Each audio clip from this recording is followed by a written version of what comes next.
Ticket లేకపోతే ticket రాకపోతే పార్టీలు మారడం అన్నటువంటిది సహజంగా నడుస్తూ ఉండేటువంటి ట్రెండ్. కాకపోతే ఆంధ్రప్రదేశ్ భారతీయ జనతా పార్టీ నాయకులకి హ్యాట్స్ ఆఫ్ చెప్పాలి. ఎందుకంటే బయట నుంచి వచ్చిన వాళ్ళు అటు ఇటు ఉండొచ్చును, కానీ పార్టీని నమ్ముకున్నటువంటి వాళ్ళని అబ్జర్వ్ చేస్తే పార్టీలో బాధపడ్డారు, ఆవేదన చెందారు, పార్టీ రాష్ట్ర నాయకత్వానికి చెప్పుకున్నారు, జాతీయ నాయకత్వానికి చెప్పుకున్నారు. బయటకు వచ్చి రోడ్డెక్కి పార్టీని తిట్టలేదు.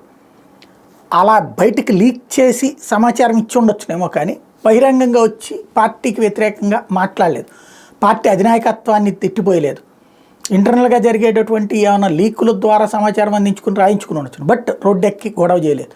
ఇంకొకటి, ఎవరు పార్టీలు మారలేదు. అది ఇవాళ కాదు, 98లో అద్భుతంగా బలపడ్డ తర్వాతన 99లో పొత్తులు కుదిరినటువంటి సందర్భం. ఆ తర్వాత అప్పుడు బయటికి పోలా, నాకు రాలేదు అవకాశం అని. అప్పటి నుంచి చూసుకుంటే 98 నుంచి ఇది 2024. ఒరిజినల్ భారతీయ జనతా పార్టీ నాయకుడు ఎవడు పార్టీ మారట్లా. ఒరిజినల్ అంటే బీజేపీలోనే పుట్టి బీజేపీలోనే పెరిగినోడు ఎవడు మారట్లేదు.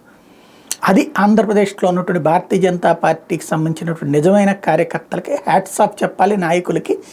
మిగతా పార్టీలు చూసి నేర్చుకోవాలి.